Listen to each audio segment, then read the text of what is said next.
Invention. இவை அனைத்தும் ஒரு தனி மனிதனால் உருவாக்கப்பட்டவைதான். அதை போலத்தான் அரிஸ்டாட்டில், அதை போலத்தான் சாக்ரட்டிஸ், அதை போலத்தான் பூலே, அதை போலத்தான் என்னுயிர் ஆசான் செந்தமிழன் சீமான்.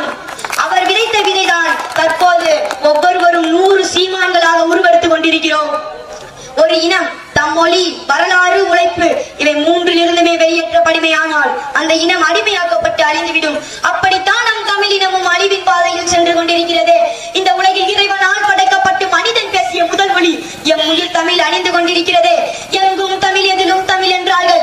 எங்கே இருக்கிறது தமிழ்? நம் பெயரில் இல்லை தமிழ், நம் பேச்சில் இல்லை தமிழ், அலுவலகத்தில் இல்லை தமிழ், அரசு கோப்புகளில் இல்லை தமிழ், நம் நாட்டில் இல்லை தமிழ், நம் நாட்டில் இல்லை தமிழ், பாட்டில் இல்லை தமிழ், பெயர் பலகையில் கூட இல்லை தமிழ், எங்கும் இல்லை தமிழ். தமிழ் எங்கள் பேச்சு இல்லை பெருமக்களே, தமிழ் எங்கள் மூச்சு. அழிந்து கொண்டிருக்கும் எம் உயிர் தமிழை மீட்டெடுக்க வேண்டிய பொறுப்பும் கடமையும் எம் தலைமுறைக்கு கையளிக்கப்பட்டிருக்கிறது. வரலாற்றை மறந்த இனம் சுடுகாட்டில் எரிந்த பினம். வரலாற்றை படைத்தவர்களுக்கு வரலாற்றை எழுதுவதற்கு நேரம் இருக்காது. அப்படித்தான் வரலாற்றை படைத்த எம் முன்னவர்கள் வரலாற்றை எழுதவில்லை. இங்கே வரலாறு என்றாலே வட இந்திய வரலாறு தான். எம் இன வரலாறு மறைக்கப்பட்டு வட இந்திய வரலாறு திணிக்கப்பட்டிருக்கிறது. இங்கே வீரம் என்றாலே சிவாஜி தான். மறைந்திருந்து தாக்கும் கொரில்லா போர் முறையை பயன்படுத்தி வெள்ளையனுடன் வெறும் 8 நாட்கள் மட்டுமே சண்டையிட்ட சத்ரபதி வீர சிவாஜி ஆகிவிட்டார். காளையார் கோட்டை சுவற்றில் கரித்துண்டால் எழுதி போர் அறிவிப்பு செய்து நெஞ்சுக்கு நேரென்று தொடர்ந்து 8 மாதங்கள் சண்டையிட்ட எம் மாமன்னர்கள், மருது பாண்டியர்கள் வீர வரலாறு எங்கே இருக்கிறது? சர்தார் வல்லபாய் பட்டேலுக்கு வாங்கிற சிலை இருக்கிறது.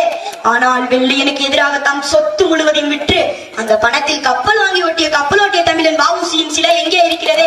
வெள்ளையனுக்கு எதிராக போரிட்டு இழந்த பகை மீட்ட ஒரே வீரமங்கை வேலு நாச்சியாரின் சிலை எங்கே இருக்கிறது? சிவகங்கை அரண்மனை வாசலில் மரப்பாச்சி பொம்மை அளவில் சிறியதாய் நிற்கிறாய் மாதர்குல மாணிக்கம்.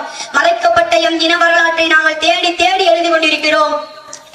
நாம் உழைப்பில் இருந்து கொஞ்சம் கொஞ்சமாக வெளியேற்றப்பட்டுக் கொண்டிருக்கிறோம். ஒரு நாடு தம் மக்களின் உழைப்பை உற்பத்தியில் செலுத்தினால் அந்த நாடு வாழும் வளரும். ஆனால் நம் மக்கள் உழைப்பிலிருந்து வெளியேறி மதுவிற்கும் திரைக்கவர்ச்சிக்கும் அடிமையாகிவிட்டார்கள்.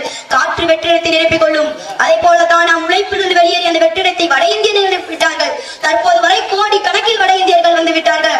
அழிந்து கொண்டிருக்கும் விவசாயத்தை மீட்டெடுக்க வேண்டிய பொறுப்பும் கடமையும் எம் தலைமுறைக்கு முக்கிய தேவையாக இருக்கிறது. எம் இன மக்களின் உழைப்பை உற்பத்தியில் செலுத்தி அவர்களை உழைப்பின் பக்கம் திருப்ப வைக்க வேண்டிய பொறுப்பும் கடமையும் எம் தலைமுறைக்கு கையளிக்கப்பட்டிருக்கிறது. சாதி, மதம், சாராயம், பணம் இவை 4ம் தான் இதுவரை உள்ள அரசியலை தீர்மானித்திருக்கிறது. தற்போது துறைக்கவர்ச்சி என்ற பெரிய போதை காதுகளுக்கும் கண்களுக்கும் போதை ஏற்றப்படுகிறது. இது 5வது தூணாக ஊன்றப்படுகிறது. இவை 5ஐயும் அறவே ஒழித்து அரசியல் என்பது மக்களுக்கான தேவையும் அவற்றை நிறைவேற்ற வேண்டிய சேவையும் என்பதை நிரூபிக்க வேண்டிய தேவை எம் தலைமுறைக்கு முக்கிய தேவையாக இருக்கிறது.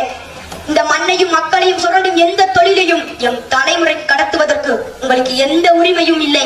அரசியலின் உயரிய ஆயுதமான உங்கள் வாக்கை வாங்குவதையும் நிற்பதையும் நிறுத்திக் கொள்ளுங்கள். ஏனென்றால் நாங்கள் அடிமைகளாக வாழ விரும்பவில்லை, வாக்களிக்கவும் விரும்பவில்லை.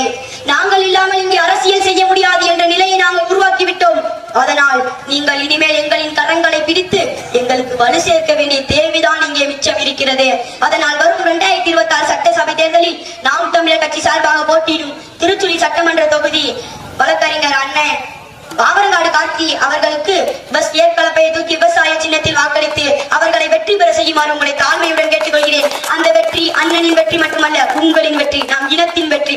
தாய் தமிழ் வாழ்க, தலைவர் பிரபாகரன் வாழ்க. நன்றி, வணக்கம்.